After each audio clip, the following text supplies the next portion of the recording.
Welcome back mga katambalan, mga hot topic and issue pag-usapan natin. Update po tayo kay Barbie Fortesa at kay David Licauco na kung saan nga po ay dumalo itong si Barbie at David sa naganap na anniversary ng GMA Gabi. At sa post naman ni Barbie sa kanyang social media account ay may caption pa nga na, "Kapatid, miss you kapatid, looking good na ka."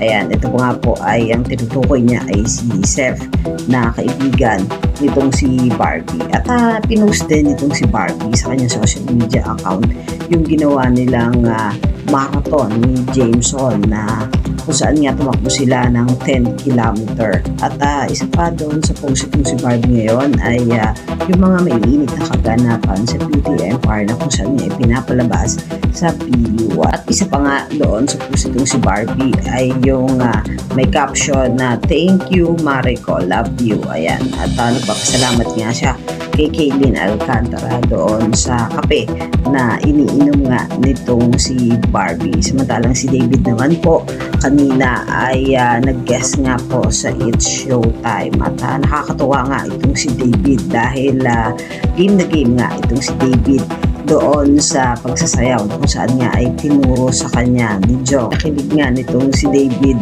ang kanyang mga fans doon sa dance move na ipinakita niya sa It's Showtime. Po yung mga update natin kay David at kay Barbie. Kayo mga katambalan, ano ang masasabi nyo? Comment lang sa comment section at usapan natin.